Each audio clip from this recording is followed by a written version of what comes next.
So hi, I'm Rob. I'll introduce myself to the two people I don't know in the room in a second. But this is the open source governance team at JPMorgan Chase. We are part of EPICS, which is Engineer Platforms and Integrated Experience, which is part of the overall global technology team led by our CIO at JPMorgan.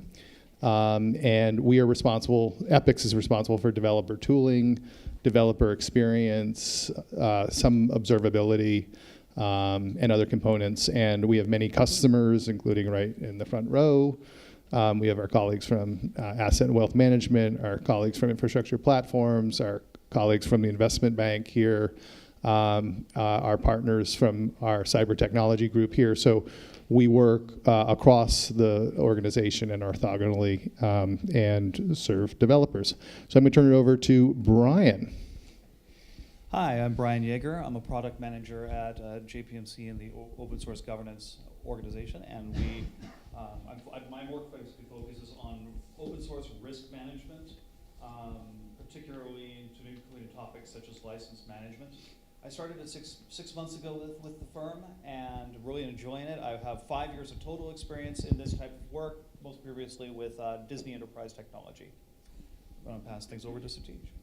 Hi everyone, I'm Satish Paladgu, and I recently joined JPMorgan Chase as a lead software engineer within the open source governance team. My role is focused on building tools and platforms that empower developers to effectively engage with the open source project with an emphasis on improving developer experience and operational stability. With over 20 plus years of experience in software development, data science, and cloud technologies, I have worked on a variety of projects that leverage open source tools, including data pipelines, AI/ML models, and cloud infrastructure. I have strong passion for open source innovation, and I believe in its power to drive collaboration and accelerate progress in the financial industry. Now I will pass on things to Sabira. Hello, everyone. My name is Sabira Ullah. I am a Senior Product Delivery Associate working in the Open Source Governance team at JPMC. I am the primary point of contact for our JPMC open source support queue, assisting our developers throughout the firm with contributions, consumptions, and CLAs, and so on. Prior to working at JPMC, I worked as a developer at Accenture and a project manager at Moody's. I'm going to pass it off now to Suji. Hi, my name is Suchi Sharma, and I'm the product manager for telemetry and observability at JPMC, and I have been with JPMC for 7 years. We collect open source metrics to make our program even better. Prior to joining JPMC, I was in Bay Area working for companies like Cisco, Apple, Genentech, and Adobe, and I was working as senior data engineer for these companies. So next is Chris. No, Rob, sorry, Rob. That's okay. All right. So now that we have legal in the room, let me make sure to qualify that everything we say is in our personal capacity, and we're just talking anecdotally about what open source might hypothetically be at a large bank, in theory. So I'm Rob. I lead open source governance at the firm. We serve, like I said, any number of the folks who are in the room. Previously, I did a stint with some of folks like Todd over at GS, and also worked on InterSource at Citi, and then I worked at FINOS for a while. I was the chief development officer at FINOS. So I remember when this conference, we could fit the entire conference in this room back in 2017. So thrilled to be here, and I'm going to turn it over to Chris. Yeah, thanks, Rob. So my name is Chris Satch. I am the developer experience lead and open source product manager, where I serve internal customers on how to do open source, what's the best way, best practices, things like that. Prior to JPMC, I did similar work at Wells Fargo and Goldman Sachs, and I'm also, Rob told me to say that I'm also the NYC plant doctor, so if you have any plant questions. He's off the record, but he is the NYC plant doctor off the record on WNYC. So with that, with all of that aside, plants aside, A, which will eventually appear on the screen, is for advocacy, which is what we're doing here today. So while we're not constructed as a formal developer advocacy function, we nonetheless need to act as advocates to our developers in regards to open source, which means that we need to promote the benefits and importance of open source in various communities, like this one, and especially internal communities, which is where I focus on. So this is what we're doing here. And without advocacy, like anything, open source might be forgotten about. So remember, we're shouting loud and we're telling people how important open source is. And with that, I'll turn it over to Rob. We buried the lead a little bit, Chris. Did we? Yeah, Did we? we're doing the ABCs of open source. Oh, yeah. By the way. So if you hadn't figured that out already, if the letters were to Q, all right, that's okay. They'll remember the alphabet. That's okay. So, The plot twist okay. is it's now That's okay. letter roulette. That's okay. All right. Yes. Yes. Yeah, that's good. Okay. So B is for bug fixes. Some of you who might have been in the presentation about OTEL yesterday, Open Telemetry, we were talking about our consumption of Open Telemetry. We also contribute back to Open Telemetry. And so we work on bug fixes, and we have a process which I work on with Ellen from legal in order to review our outbound contributions. So we have a process in place, and bug fixes are one of the types of contributions that we do. We also contribute features, and then we also contribute full-on code bases ourselves, as I think nearly every one of the banks in the room also do. And so that's an important way in which we want to contribute back. So if we see a bug fix, we want to be able to fix it not just for ourselves, but for the entire community. That's kind of an important spirit of open source. So, there's some governance around it. And again, we work with some of the folks, our cyber technology colleagues, our legal colleagues, in order to do that in a compliant way. So I'm going to turn it over to Sabir. If anyone knows me, you know that my two favorite things in the world, off the record, are PowerPoint and contributor license agreements. So Sabir, would you like to talk about contributor license agreements? It'd be my honor. Great. One of our OSG's roles is to guide folks through our CLA process. We have specifically two types of CLA process that we're responsible for, which is inbound CLAs, where we have our developers contributing to JPMC projects, specifically developers outside of the firm. And then outbound CLAs, where we allow our developers in the firm to contribute to other projects outside of the firm, which I work closely with Ellen on reviewing those CLAs as well. And that is how we have our intellectual property and copyright properly licensed. Now I'm going to toss it off to Brian for dependency. D is for dependencies. So another function of OSG is making sure we know where our dependencies are coming from. And a big part of that is knowing who the maintainers are, what the technical health is. So knowing that landscape is valuable so that we can make sure that we're maintaining those relationships, as well as ensuring compliance and safety for the people who use the packages. E is for engagement, which involves active participation, collaboration, and contribution to our open source projects. By actively participating and collaborating, you can make meaningful contributions and help drive the success of open source projects. Please check out our projects at github.com/JPMorgan Chase and github.com/JPMorgan Payments, as well some of the packages we published on NPM and PyPy. Over to Rob. F is for FINOS, and I don't know where Gab is, but I would make a shout out to Gab if he were here. So FINOS is one of a number of foundations that we support, mostly in the Linux Foundation family. So F is again, and also an important letter, because one of the other things that we do in open source governance is we curate and steer our budget, basically our investment portfolio of foundations. And so all of that budget, interestingly, does not come from the same LOB, right? So our CTC colleagues, for example, fund our membership in OpenSSF. Our investment bank colleagues fund our membership in FINOS. So we coordinate across the different LOBs and corporate functions to think of our overall portfolio of how we support the open source ecosystem in a holistic way across. But FINOS is an important part of that, and we're excited to be here. And it's great to see, I can't say enough, having been here in 2017, how much this thing has grown. It's really incredible. And a hat tip to all of the FINOS folks who have worked so hard to make this so successful. So G, I will pass it over to Chris. So on that note, G for governance. Open source governance acts as both a gatekeeper and an evangelist in an organization's effort to help ensure open source components are deployed safely, compliantly, and effectively in mitigating risk in a tightly regulated environment. So there's a lot of things that go on in governance behind the scenes. And with that, I'll pass it to Satish. Thank you, Chris. H is for hash. A hash is a commit ID, is a useful way to link to a version tag, which helps in turn establishes the providence of a license. Now I will turn on to Sabira for I. I is for inner source. Inner sourcing, also known as the contribution model, helps the firm save money and time on software development, which helps us promote reusability, discoverability. By in turn, that helps foster community within our firm. Now I'm going to pass it off to Jay, our most important letter, Rob. So J is for JPMorgan Chase. You can see that one coming, huh? Wow. So creative. So like anything we do, ultimately open source is here to help the firm make money, save money, and mitigate risk. And I just want to kind of talk about that for a second. It seems kind of obvious, but we are several degrees away from where the money making happens in our bank. But ultimately we do exist to help the company make money and save money and mitigate risk.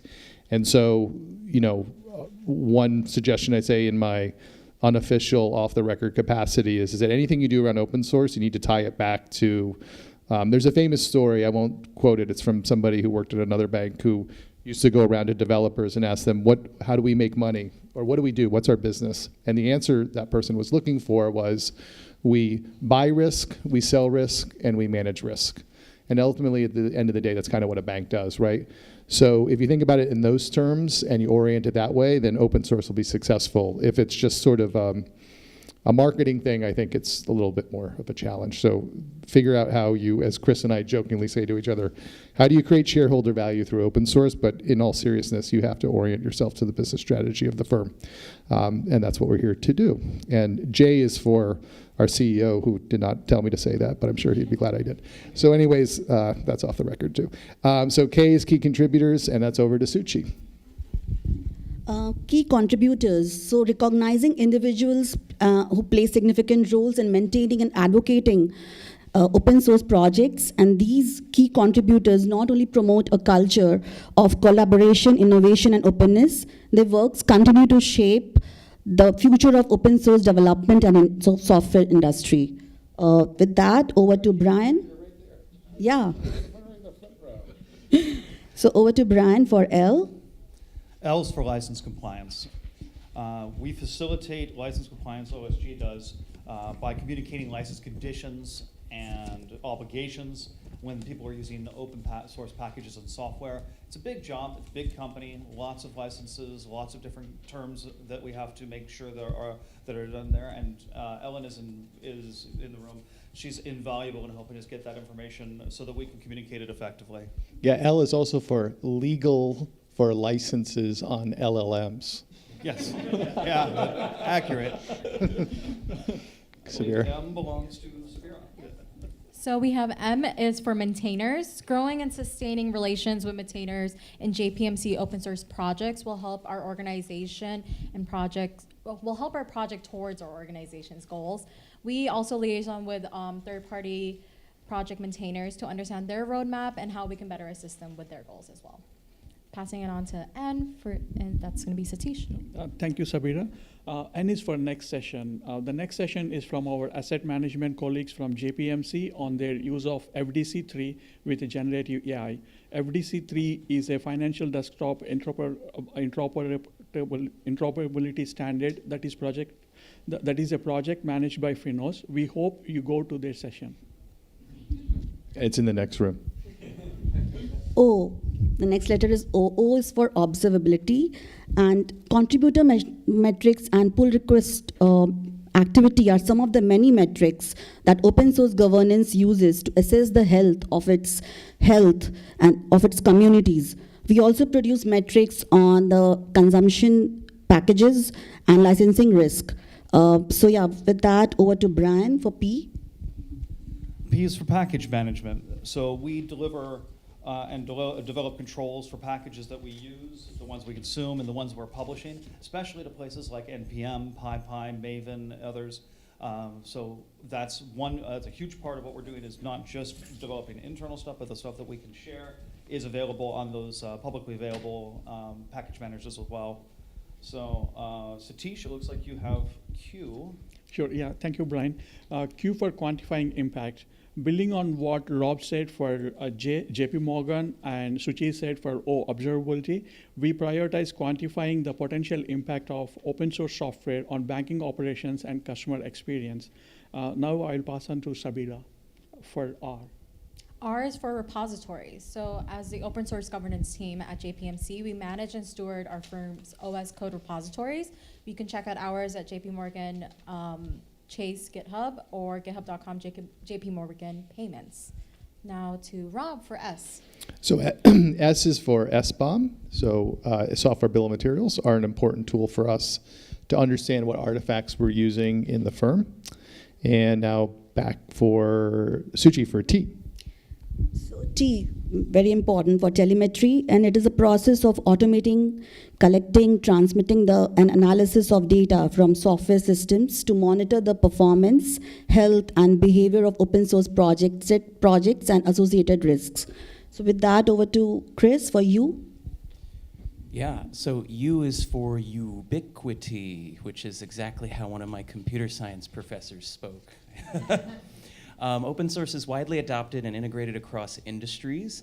JPMorgan publishes open source packages and libraries to github.com/JPMorgan Chase and github.com/JPMorgan Payments. We have wonderful projects like Salt DS that our digital platforms and investment banking colleagues have made, as well as Inference Server, which was in another talk here today. Have you used any of them? And with that, I very pass probing. that off to, V for vulnerabilities. Yeah, so another one we want to thank is we couldn't do our jobs properly if we didn't have partnerships with cybersecurity and controls LLB. That helps us to monitor and mitigate things such as zero-day vulnerabilities. We've got making sure to look for potential things that for the packages we consume. So that partnership that we have with that LLB is a big part of that as well. I'm going to go to Satch for W. Thank you, Brian.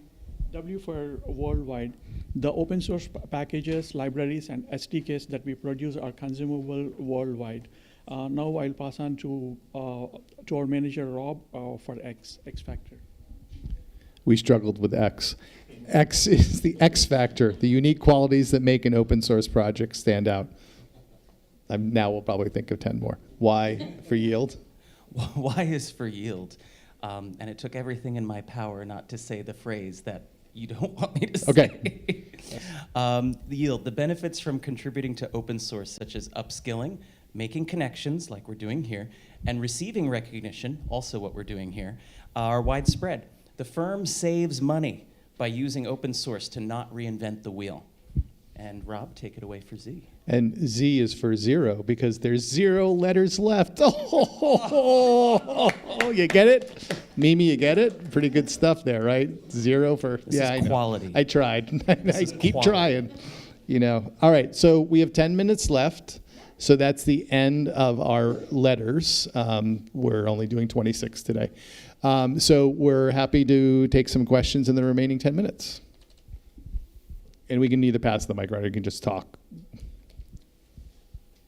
Don't be shy. Okay.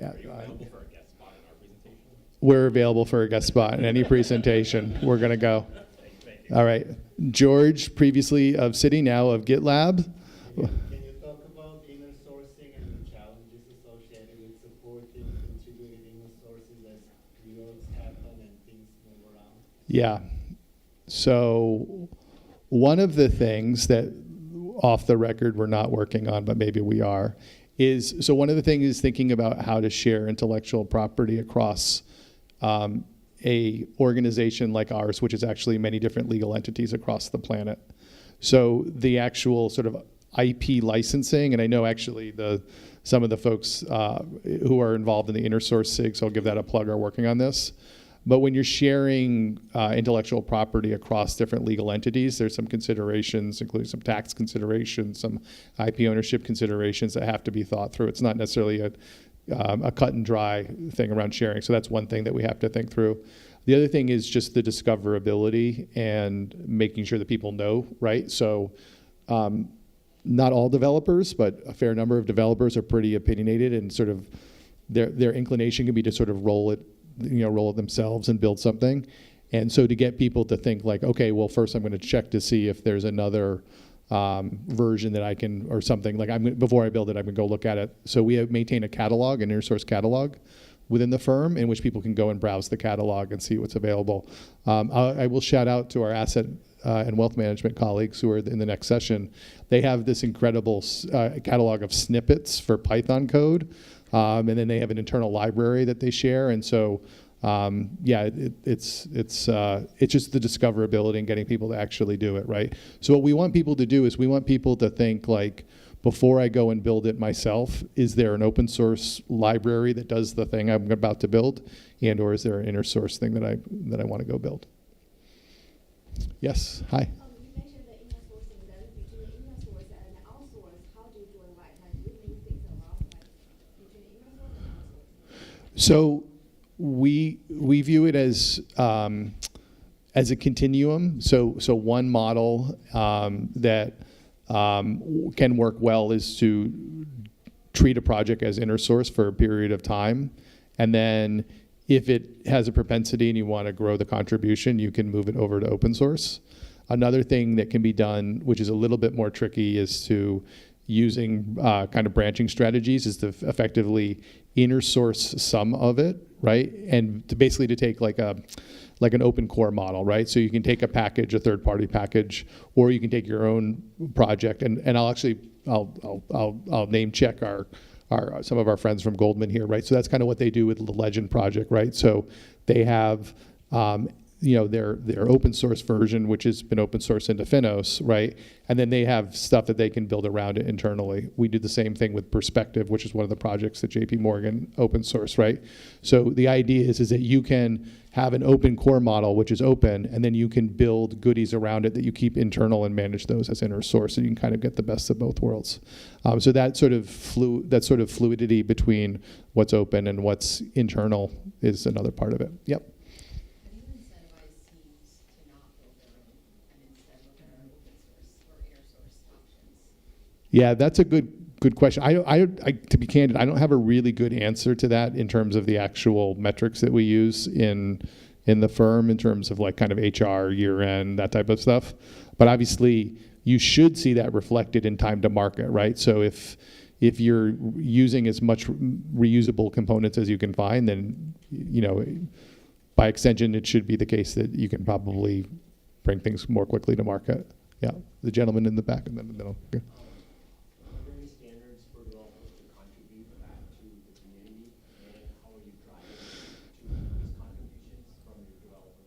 Yeah, so a couple things there. So we don't have formal standards yet, although it's something we've discussed.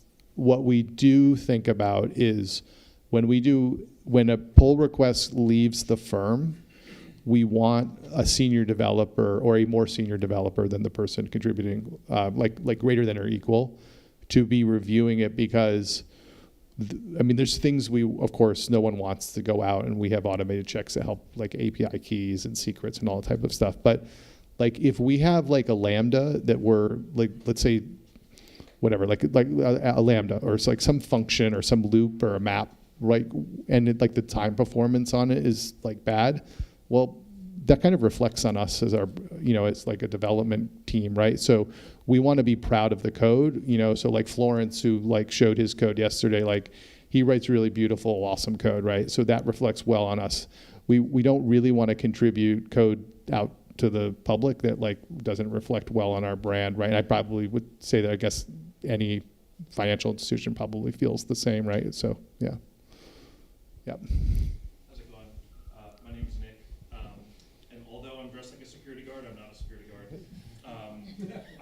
I lead EC2 on the Atlas platform, and my question for you, Robert, is of all the letters you shared with us today, which one's your favorite and why? Not like in the alphabet, but like the concept of why you defined that letter. And, yeah.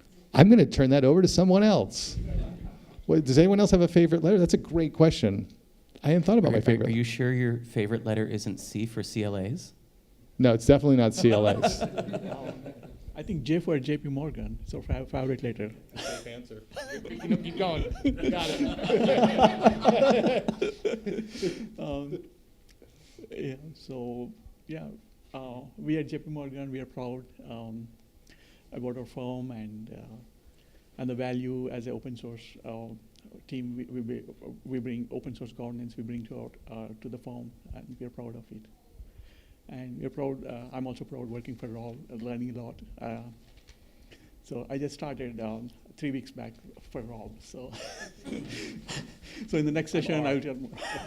There'll be a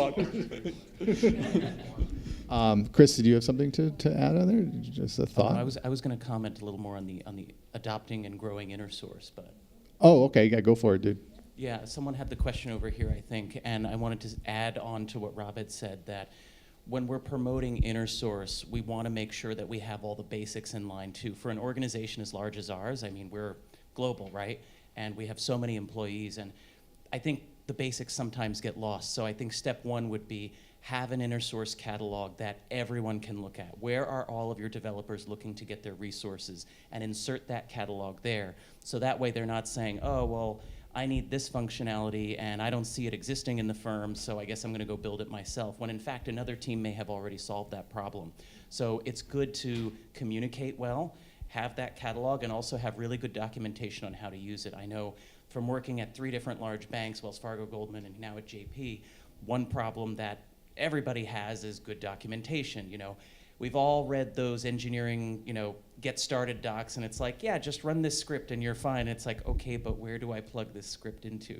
A lot of those missing details that when you've been working there for a while you have. So just getting all the basics down, having that catalog, communicating that catalog, and taking a lesson from the product model. Where are your customers, the developers, looking for their information? How are they consuming that? And then inserting yourself there is really the key to inner source adoption, amongst other things. The other thing, just back to the question that Nick had is, and poor Todd's heard me tell this story a million times, but I'll tell it again. So I grew up in Kennebunkport, Maine, and my family owned an inn, and my dad and my aunt and uncle made a big deal of customer service and client service. And so our clients are literally in the room right now, right? So our internal developer and product communities.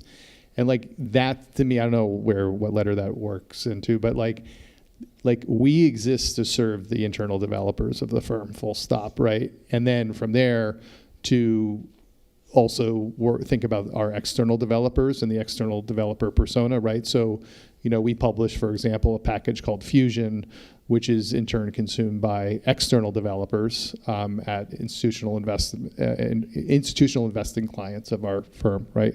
So they're also users of our software, right? So being that developer orientation and developers as customers and developers, our internal developers especially, that's kind of where it all starts and stops for me, at least. If we can't serve our customers, our internal development community, then I don't know what we're doing. So that's the most important thing, I think.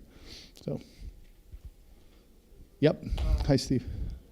In theory, because you probably can't get into details, what is JPMC's stance on the innovative supply chain attacks that have recently started occurring? And how are you mitigating against them? There's all sorts of things that are in the any particular examples of things. The XZ attack that was basically a social engineering attack that happened just recently. Yeah, so again, off the record, but I can talk a little bit about that. So in my personal capacity, I think the XZ attack is interesting because it fundamentally challenges a premise of open source, which is the pseudonymous or anonymous nature of GitHub handles and the ability to sort of develop behind a handle or publish a Python package or a JavaScript package behind a handle versus, KYC, right? So, anyone who works in a bank knows about KYC, right? So, one of the things that I've explored here and explored at other places, and I'll get to to the answer is, doing maintainer grants, right? Well, maintainer grants would provide a bit of a challenge because we'd have to effectively do not KYC, but know your contributor type challenges. So I think what the XZ hack in particular exposed is we're going to have to come to some way to know who the folks are behind the open source packages or open source models, right? Or open models. I prefer to say open models, not open source models. But we have to look at who's producing those and understand those. And like, that's going to be, I don't think we're going to resolve that overnight, but like, that's going to be a challenge between the open source community and the open source ethos, and like how we actually have to operate financial institutions, where we kind of have to know who's providing and building our software. And I think that was what XC, in my view, exposed in my personal capacity. So, aloha. I used to live in Hawaii, so I can say that. Yes, hi, Paolo. I want you to tap on the previous questions. So, GPM's guidance, who you allow to contribute to open source and to which open source projects you allow to? Yes, I can do that. And the limit is, I'm sure you're all afraid of leaking out something you want to be out. Yes. Do you allow everybody to have a public GitHub account at GPMs, or it's a personal account? A lot of different things. I can talk about that. Yeah, so, and Ellen's right here, and Ellen and I think about this a lot. So first of all, people contribute with, call it what you will, their individual handle, their personal handle, the handle that they bring with them, right? So I'm Brooklyn Rob on GitHub. I'm Brooklyn Rob at JPMorgan, I'm Brooklyn Rob when I was at Goldman, I'm Brooklyn Rob when I was at Citi, I'm Brooklyn Rob when I was at FINOS. So you can look at my history of the work I did on behalf of any of those employers, and it's all Brooklyn Rob, right? So we do believe, and we think that it's important for many developers, think it's important that their GitHub profile, by which I mean their individual/personal profile, represents the projects that they've worked on, whether that's in a work capacity or in a personal capacity. Ellen and I also spend a lot of time talking about our personal side contribution policy or guidance at the firm, right? And so that's always another challenge, right? Because many people have side projects, and figuring that out vis-a-vis our intellectual property and other things, that's another thing, right? But absolutely there are people who have GitHub handles, they're contributing as JP Morgan, and they're contributing in their personal capacity, and we have rules of the road for that. So to your question about becoming a certified contributor, Chris, we've been working on the word. Becoming a certified contributor, there are requirements. So you have to take a course that we develop. You have to get manager approval, and it's not really about the manager approval so much as we want people to have a conversation with their manager to say, hey, I want to start contributing to open source. How does that fit into my day-to-day job duties? So they're just not like starting to do that like on their own. And then they have to provide their handle to us, right? And so some people don't necessarily want to provide their handle, but we kind of have to know what their handle is so we can know what they're contributing, right? And then in terms of what projects people can contribute to, so Sabir works a lot on that, for example. So basically, when someone wants to make a contribution, they raise an intent to contribute. And then we use that intention to then kind of get ahead of it, to be like, oh, we've never contributed to that organization before. Like, we need to go and check to like do a reputation check, or we need to go and see if we need to set up a CLA. So any of the upfront plumbing that we need to do, like, is this a project that we consume? Like, why would we be contributing to a project that we don't consume? We do that, and then we get that set up. Now, if we already contribute to it, like it could be a new project within FINOS, but we haven't contributed to that project before, then it's a little easier. So we basically have a process where 3 steps, which is you become certified to contribute as a human, an employee of JP Morgan. Then the next step is you raise an intent to contribute. Then you do your work and you get a pull request review when it goes outbound. Right? That sounds good? Has to be a benefit to the firm. Has to be a benefit to the firm. This is Ellen Goldberg from our legal team. By the way, I want to say this. By the way, I want to say another sort of thing I probably should have said, because this was the case at the last couple places I worked. I can't say it enough. You must have a partnership with your legal and compliance team.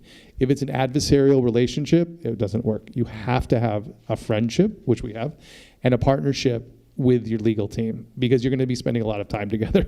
So, yeah. Go. So I run this open source contribution stability, and I'm just kind of curious, you say it has to have a benefit to the firm. Like, what are the criteria that you evaluate for? I mean, maybe that's specifics, but like, just some examples. I mean, if we're consuming it, right, then like that makes sense, right? So that's like the big lens. I don't know. Something we use. Or drives the industry forward. we have a strategic intent. Like if we're developing, if there's a new standard that we've not yet adopted, but we think we're going to develop, that would make sense too, right? So yeah. Is this based on like manager justification, the contributor justification? Yeah. Or based on the data metrics? It's a combination of all of that, right?